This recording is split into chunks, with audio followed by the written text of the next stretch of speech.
This week, the hotel inspectors called to a riverside inn that's in deep water. We've put everything into this, and if we don't make a success of it, then we're going to lose what we've worked all those years for. The owners are losing money. This year, we've literally had no wages. And on the brink of breaking up. I just couldn't work with him. He goes on and on and on and on. Can Alex Polizzi save the Lenchford Inn? Spending money is never the bloody problem. It's making it that's difficult. Or has she bitten off more than she can chew?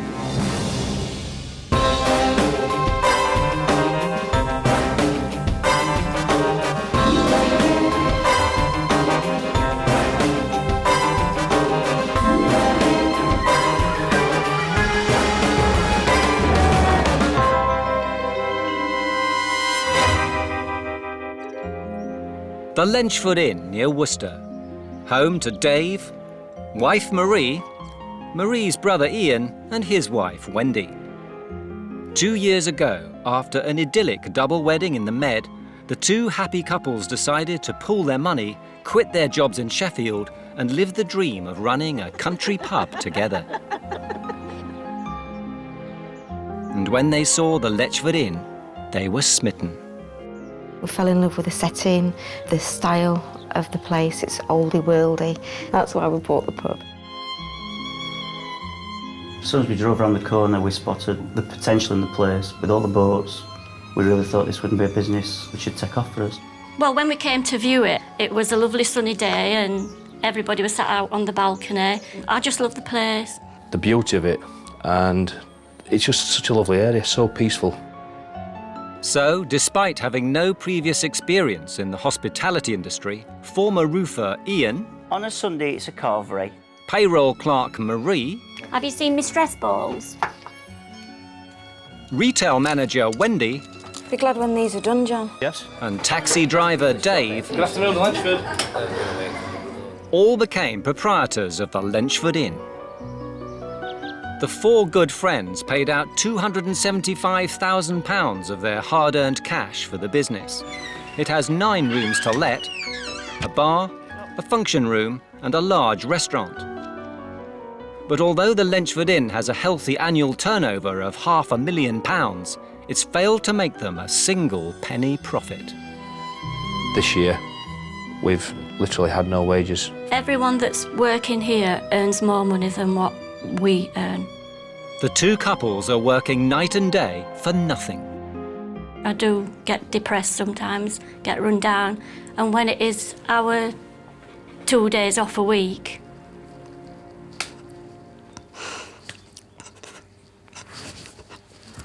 I'm sorry.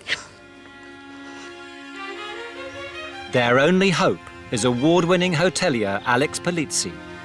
Born into the Forty Hotel dynasty, Alex is one of the most respected figures in the hotel industry.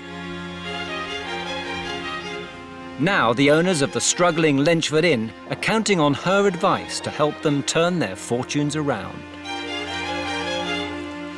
We've put everything into this, haven't we? And if we don't make a success of it, then we're going to lose what we've worked all those years for. We don't know what we're doing wrong. We really don't know what we're doing wrong. Hi, I'm Alex. Hi, Dave. How are you? Very nice to meet you. You as well. This is my wife, Marie. Hi, Marie. This is my brother-in-law, Ian. Ian, lovely to meet you. Thank you. And my sister-in-law, Wendy. Hi, Wendy. I'm Alex. Nice to meet you. Would you like to come through? I would love to. Thank you very much. Here you go, Alex. This is your room. Alex will investigate every angle of the business to find out just why it's failing to make money. That's lovely. Thank you very much. The Lenchford's rooms are priced between £60 and £90 per night. All have ensuite bathrooms and riverside views. First impressions are the bed covers look absolutely immaculate clean, which I love. It's a perfectly decent room, and for £60 a night, it's a really good deal. And it's rather nice. I have a terrace and a view of the river. It's lovely. Nothing horrible as far as the eye can see, so that's a good start, isn't it? But how will the bathroom measure up? This is a perfectly reasonable bathroom. Not my favourite colour, but a perfectly clean shower curtain. All looking good. The rooms are frequently occupied. So the hotel's troubles must lie elsewhere. Next stop, the function room.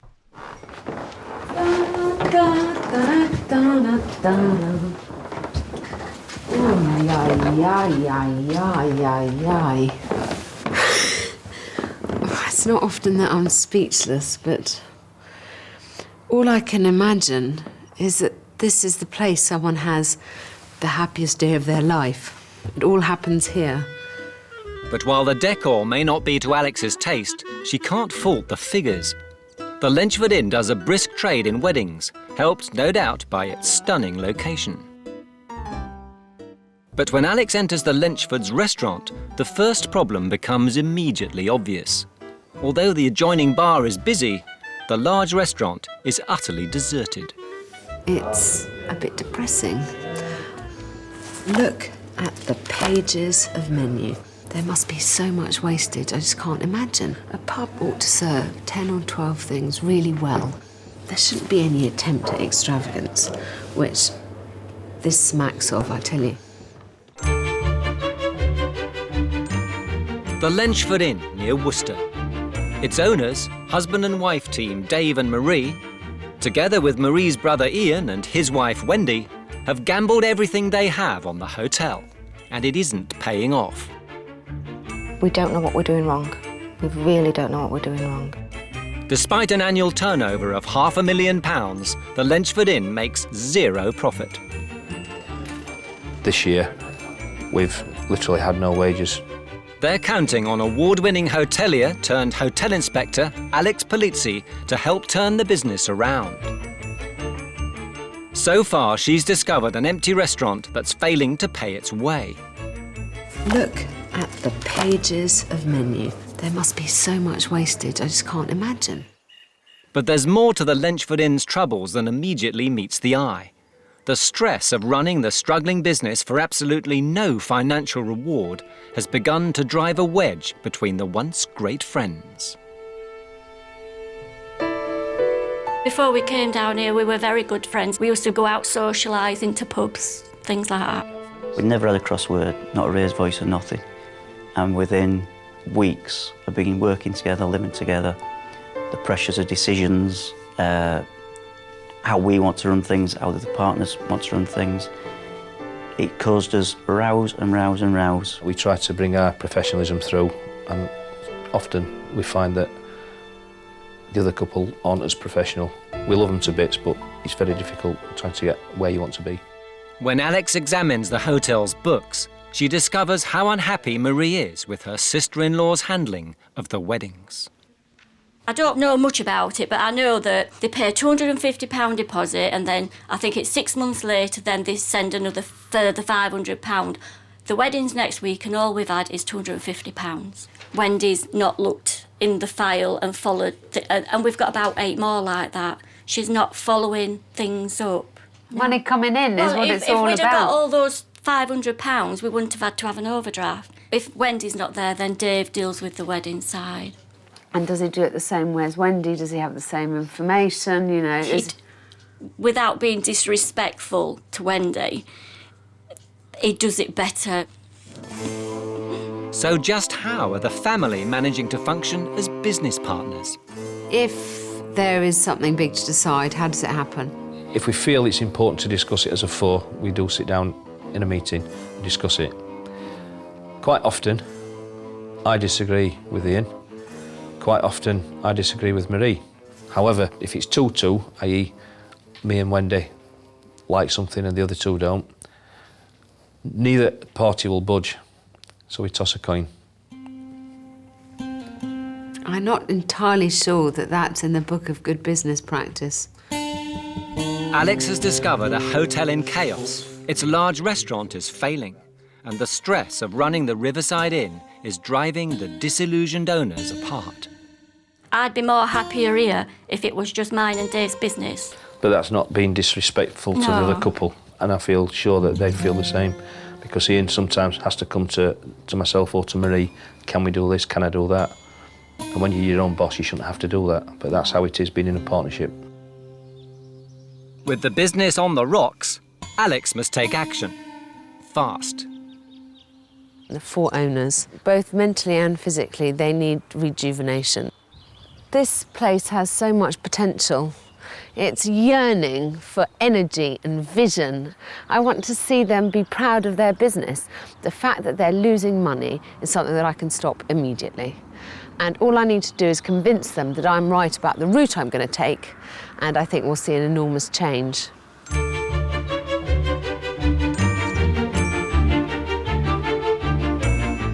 Alex's plan revolves around the hotel's large restaurant that currently delivers neither customers nor profit.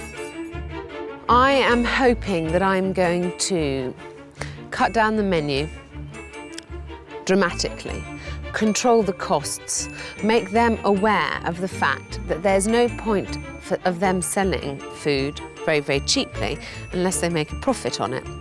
Otherwise, they're running around busting their balls for nothing. But before she can tackle the failing restaurant, she needs to tackle the failing owners. Unless she can get the 2 couples working as a happy and effective team, the Lenchford Inn hasn't a hope. First, she wants to find out what the staff make of the way the hotel is run.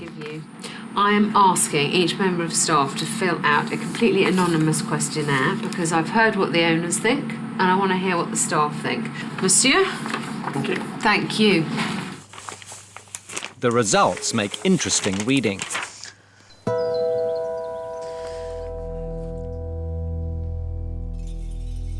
Marie never answers a question, always says, ask Dave. I knew they'd say that. Dave. He makes comments to staff that make the other managers look incompetent. Ian, in the same way as Marie says, ask Dave, apparently you say, ask Wendy.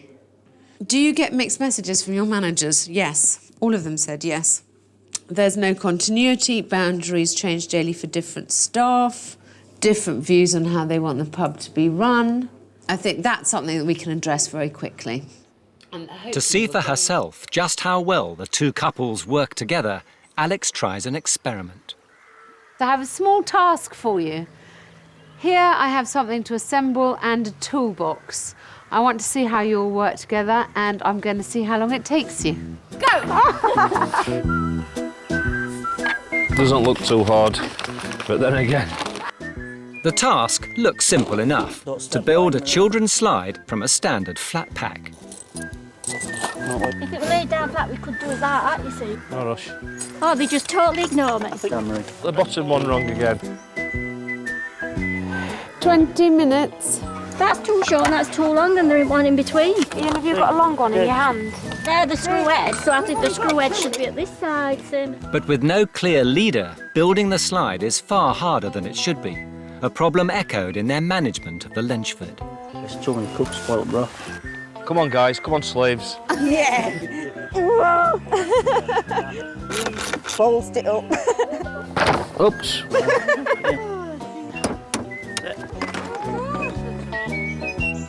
It takes 4 of them 1 hour to assemble the simple structure, but despite them making a meal of it, the task has a surprisingly positive outcome.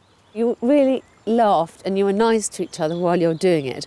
Things like this are very stressful and you seem to manage not to get ratty with each other, which, believe you me, is a virtue in itself. I found it fun. Yeah? It was nice, yeah, because we all, when I got fed up with Ian, I went, root with Dave. Entertaining. Entertaining. And frustrating. I thought it was an easy job made hard. Bye. Ourselves, we didn't stop and think really, we just got into it.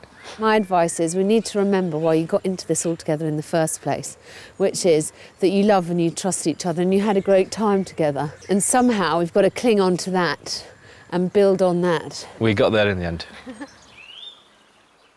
The simple challenge has proved how important it is for the owners to have clear roles.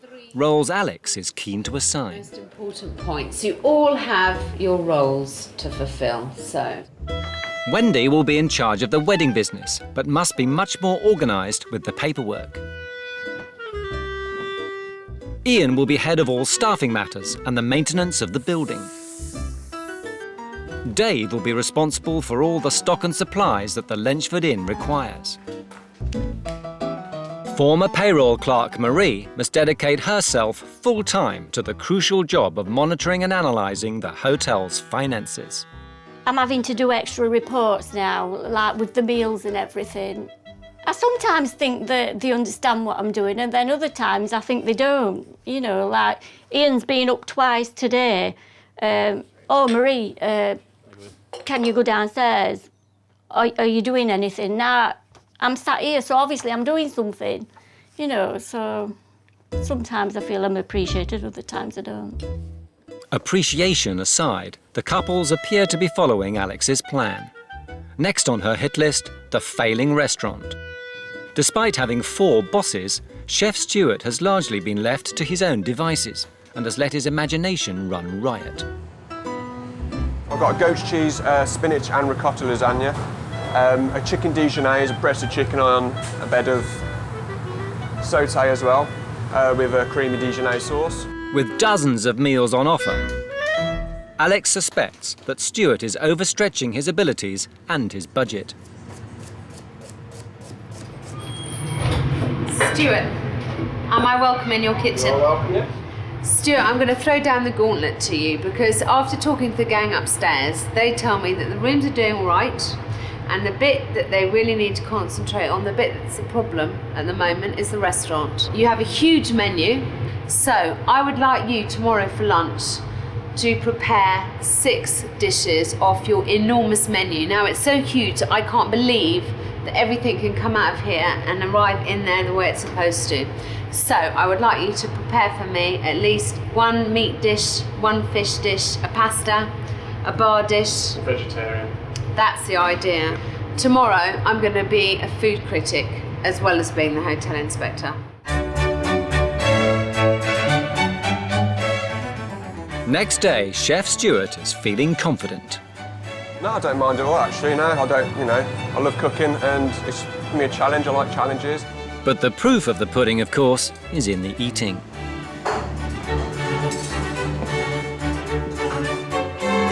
Oh my goodness, it's all coming at once. Spinach, ricotta and goat's cheese lasagna, mushroom stroganoff, salmon and king prawn in a chilli sauce, and a chicken Dijonnaise. And that is? That is the pork. Right. The large menu could mean less quality and, even more importantly, more waste, an expense the struggling business can't afford. It's a huge portion. It's a bit chewy. That's definitely microwave heated and it is pretty disgusting. Lasagna, I think. That gets the complete thumbs down from me. I don't think you should mess with classic dishes, especially not if you're not going to do them particularly well. Lasagna of the day. What is wrong with a normal lasagna? I'm not going to eat that. So what's Alex's verdict? Pork's fantastic. I would then have gone for the chicken. From this evidence, you're a good chef. But I have to say that I loathed beyond speech the mushroom stroganoff and this lasagna. I think that you are trying to do too many things and please too many people. You have got this fucking huge menu. I mean, you know, you're doing all of these, plus all the bar snacks. You know, why are you making your life so difficult? We don't seem to have that many problems. But the lack of customers clearly is a problem, which Alex believes can be fixed by simplifying the oversized menu and reducing the waste. But despite the non-existent profits, owners Ian and Wendy want to do more. They're keen to fully refurbish the whole restaurant. We just can't get the bums on the seats. What we was hoping for was painting, decorating, and maybe break it down into smaller parts. I don't think it's a problem that it's all open plan. I wouldn't rush to enclose everything too much. I like your chairs, I like your tables. I don't have a problem with anything in here, and I think with very few changes, it could be an extremely welcoming, lovely room. Keen to convince the Lenchford Four that it's the food rather than the decor that's a problem, Alex sits them down as a group. You know, I ate about 6 dishes at lunch today. And I thought 3 of them were okay, and 3 of them were completely shit. And I told him so. I think there's too much on menu. I always have thought that. I've told him also his portions are enormous. We've told him. Said that. You know. People have got into the habit now where they're asking for bags to take the meat home. That restaurant feels like the morgue, and I think that that's because people somehow aren't encouraged to spill out into there and just have their sandwich. The point with the restaurant, why we don't encourage people in there, is simply because we go to the trouble of providing tablecloths and the cost, obviously, to have them cleaned. And if they're just sitting there having a baguette, then we have to change the cloths and the profit margin goes down even more. Well, why don't you take the cloths off? This is a miserable situation. All 4 are so clueless and so depressed that I can see little hope. But unless they can claw back some of the enthusiasm that made them buy the Lenchford in the first place, I honestly think they could sink without a trace. If the Lenchford Inn is ever going to be a success, Alex needs to get the 2 couples to start looking at the bigger picture. And she's got a unique way of getting her point across. Just hold that for me, please. Hold that for me, please. Hold that for me, please. Now, if you wouldn't mind, I would like you to throw that into the fire.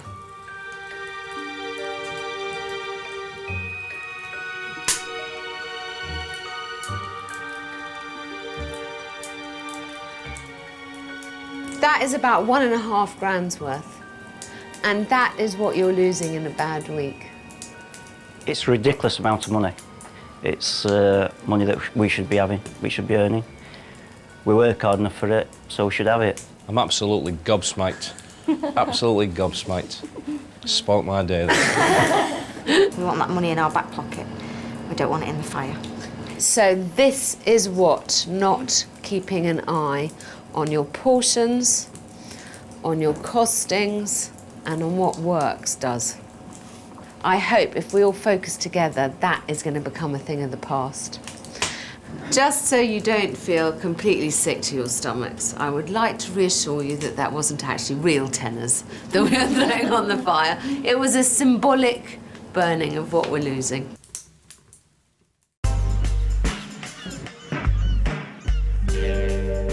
The riverside Lenchford Inn was supposed to be a dream business for its owners, Wendy and Ian and Dave and Marie. But instead, it's become a curse. Having sunk all their assets into the 9-bedroom hotel, pub and restaurant, it's failed to make them a single penny. Everyone that's working here earns more money than what we earn. And it's begun to drive a wedge between the once great friends. The other couple aren't as professional. We love them to bits, but it's very difficult trying to get where you want to be. Their only hope lies with Hotel Inspector Alex Polizzi, who's uncovered an over-ambitious and wasteful chef and a chaotic management structure. It's 2 weeks since Alex left the Lenchford 4 with new, more clearly defined roles. She's convinced Marie must concentrate full-time on doing the books to track every penny that's wasted. But Marie has failed to act on her advice. Because we've no staff, I still have to do front of house as well. So it's not changed for me, really. And unsurprisingly, the strain of doing both jobs is beginning to take its toll. I'd give my right arm to sell the business and get out. I'm not... It's not the life I enjoy. It's hard being in partnership with people because you've got different ideas to them. I would sell the business tomorrow if we could get a buyer.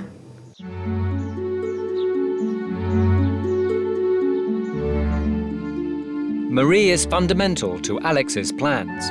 As the designated bookkeeper, she's the one person capable of identifying where all the money's wasted and controlling how every penny is spent.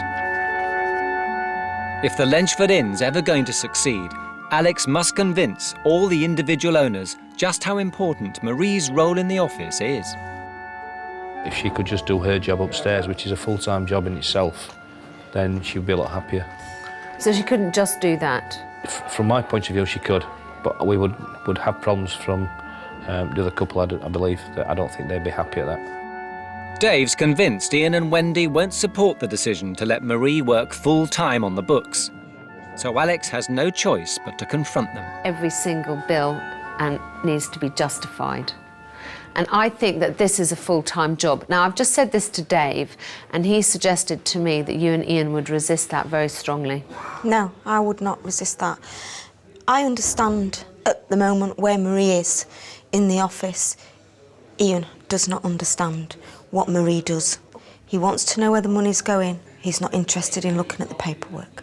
I'm very worried that Marie's going to bail, that she really doesn't like it anymore and that she can't take it. Right. And unless we make it workable with her, then you've got a big problem because, as I understand it, you guys don't have the money to buy out Dave and Marie. Yeah. And I'm sure you don't want to be bought out. No. So, this is about a coexistence that we need to make work. So far, and I'm sure you're going to think this unfair, but both Dave and Wendy have suggested that you might be the stumbling block to this. How do you feel about it? I ain't got a problem with it. I really haven't got a problem with it. If she's focusing on what she's got to focus on. But if Marie doesn't do that role or do it right, then it'd be a waste.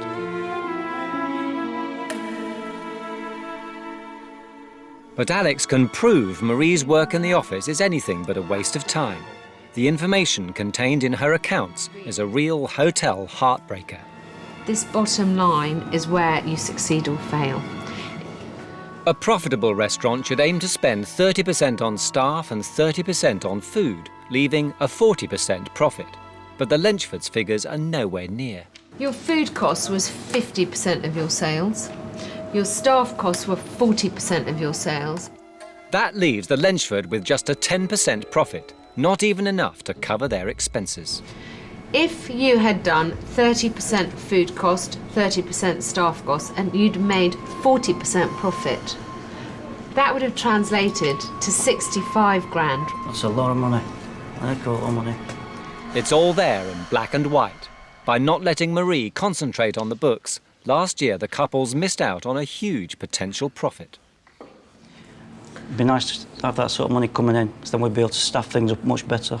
And feel like you're paying yourselves and doing things properly and having fun with it again. Yeah. I think that what Marie does up there is central to what's happening here because it's only with her help that you are going to make the tweaks necessary to make this profitable. Okay. Yeah? At long last, Alex's message about the money seems to be getting through.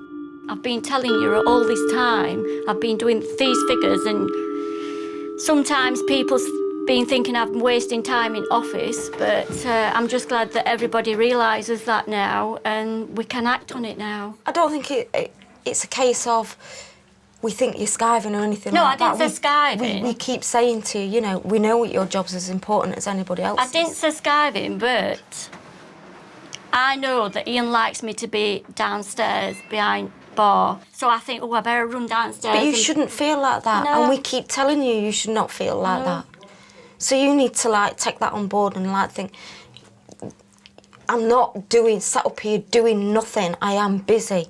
And nobody thinks any different of you, Marie. A new day and a reinvigorated Marie has been using her bookkeeping skills to good effect. She's given Alex a breakdown of all the meals sold in the restaurant. Now Alex wants Chef Stuart to devise a new pared-down menu based around his greatest hits. Lynchford burger, yes. Battered cod, yes. Chef's pie of the day. Now, your pie of the day you didn't sell a lot of. 5 in 7 weeks. So, I like the idea of a pie, but I think you ought to do an old-fashioned standard and do it really well, like a steak and ale or a steak and kidney or something like that. Right. Your lasagna, over 7 weeks, you sold 29. So let's do a pasta dish, but let's make it lasagna, which people seem to like. And all I'm saying, darling, is give this a go. Anything that hasn't sold, we will be ruthless about, and we will put something else on that you want to try. Change it, yeah. Until we work out exactly what's going to work here. Yeah.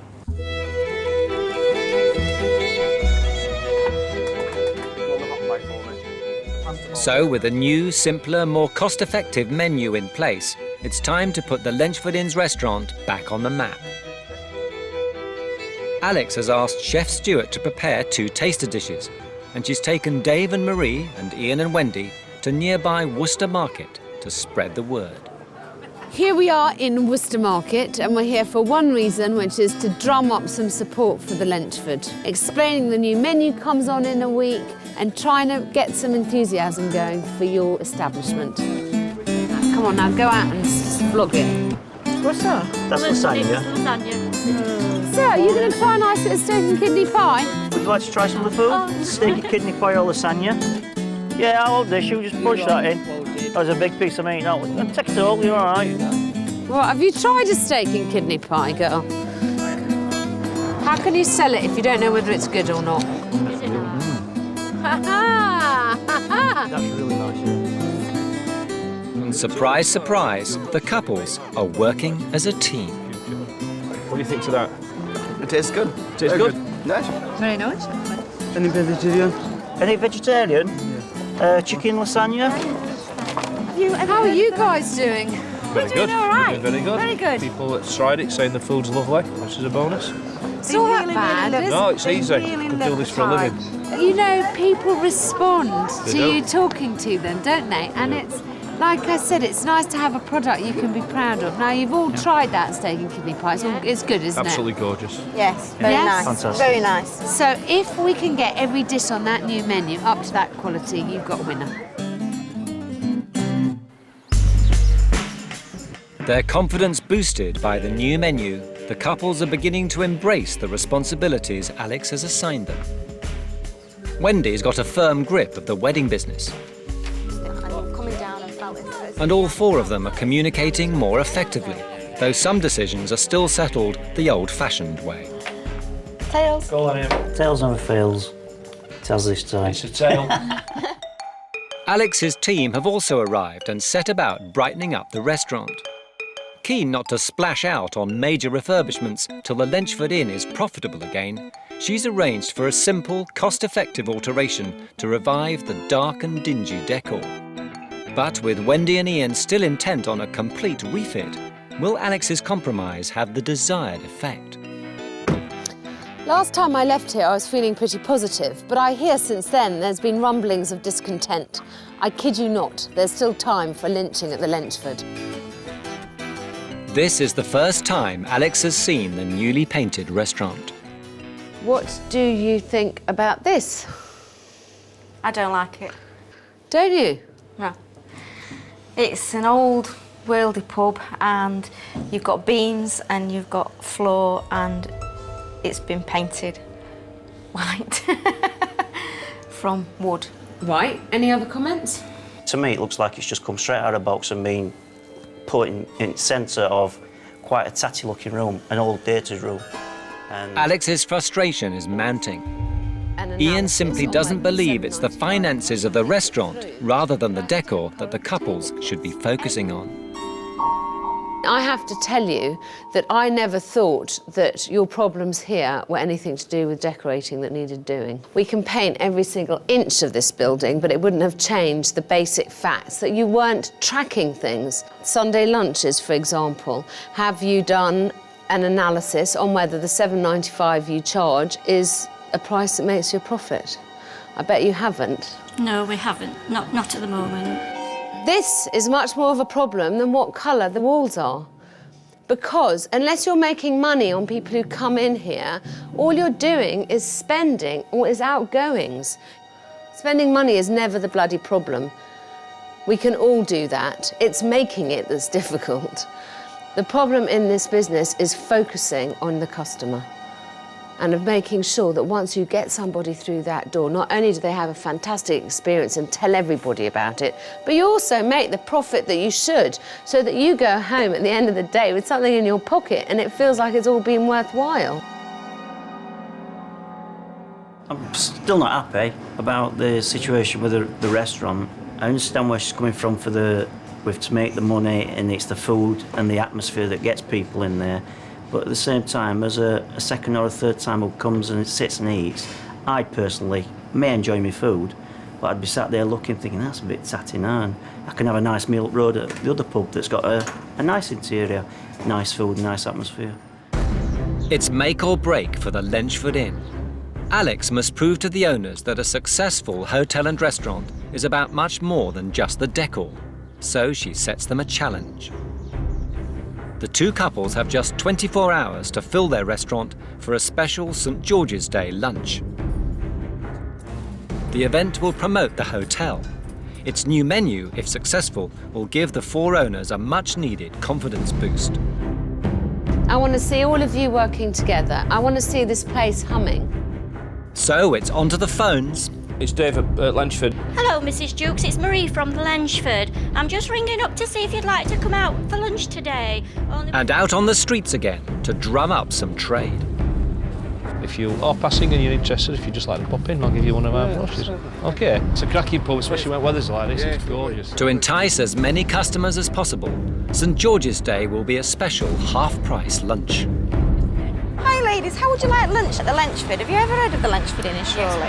We're doing a 50% discount on all lunches. You probably will see us. OK then, lovely. OK. The big day arrives, an historic occasion for the nation and for the Lenchford Inn.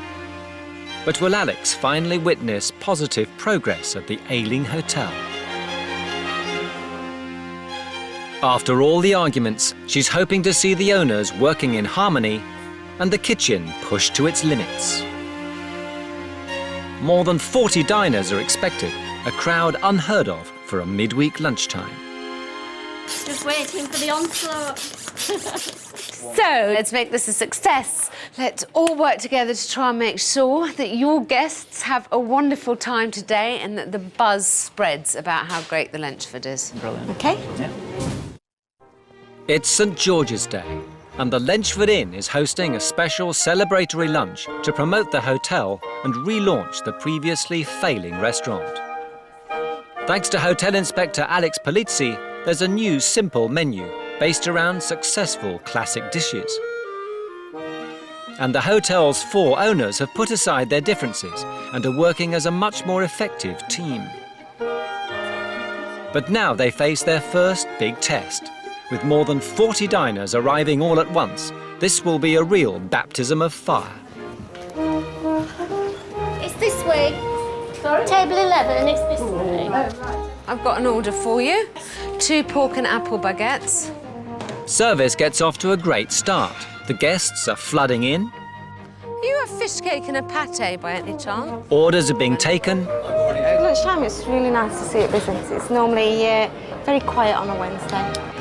And so far, everyone's enjoying the new menu. This has been really very nice, really excellent. Oh, so we get 1 thumbs up from One you, thumbs sir. up. Absolutely. One thumbs up. And another one for me, because it's very good. How do you think it's going? It's going very well.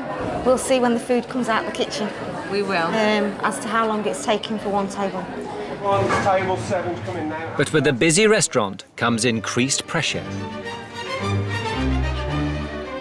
Pressure that quickly starts to mount. Just taken an order on table 11 for 6 mushrooms, and now I've just been told we've only got 1. Let me see what Stuart's got to say. Why have we only got 1? They may have a much smaller menu to cope with, but they're not used to having to cook for so many diners. Check on, chef. Caroline, can you run these checks for like 5 minutes, please? It's not long before things start to go wrong. Enter table 17, a fishing party hungry after a day on the river. They've arrived at the height of the rush and are kept waiting What table number are we on? and waiting. 15 minutes. Table 17 aren't happy about the wait of the length of time for the food. What time did we take their order? We took their order at, look, about 20 minutes ago.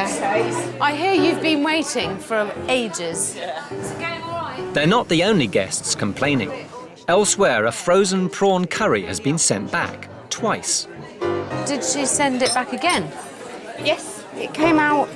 She sent it back because It was everybody. cold. No, because everybody had finished eating and she didn't want to eat on her own. It had started so well. Despair for Alex. But when the going gets tough, the Lenchford Four are surprisingly strong. What table number is it? 10. I'll go and find it. 11's coming now. And then 2. And then 2. OK, thank you. Holding their nerve, the two couples work together, OK, enjoy keep your meal. smiling, and ride out the storm. Grill, so it says there. Despite the odds, they turn things around. What is it? Which they just really praised us. It's just been up and said, yeah, full of compliments.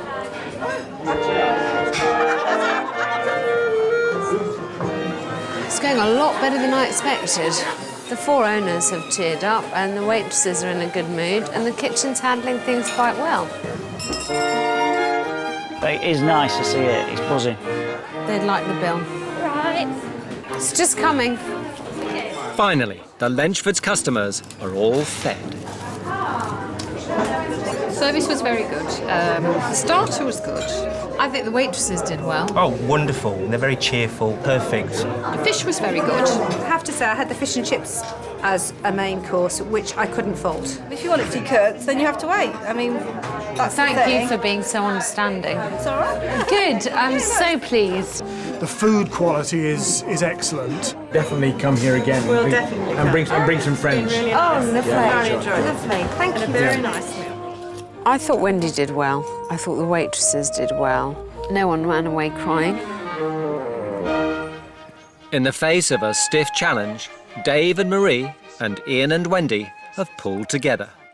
They're tired, but inspired.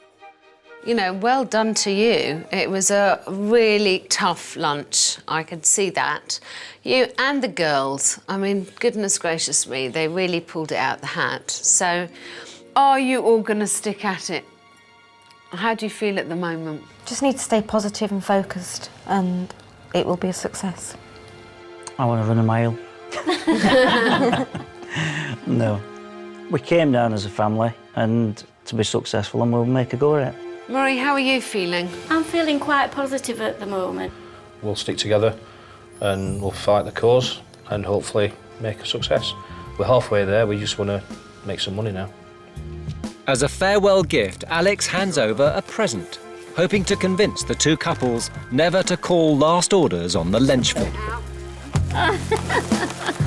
Oh, that's lovely. Oh, yeah. And remember to ring it on time. Bye, my dog. Thank you. And I wish you every single success. The Lenchford Four are looking towards a brighter future. They're more professionally organised, have a closer eye on their finances, but more importantly, they still have their friendship. Although we were close as a four before the hotel inspector came, I think that we're closer now. It's been a fantastic experience. Let's hope that it's worked for us in the future. I'm sure it will. Finally, some light at the end of the tunnel. I've seen some individual strengths. They've shown they can work together, and I'm hoping that the revised menu and rota will actually make them some money. They have to stick to the new regime for it to work, though. The question is, do they have the balls for it?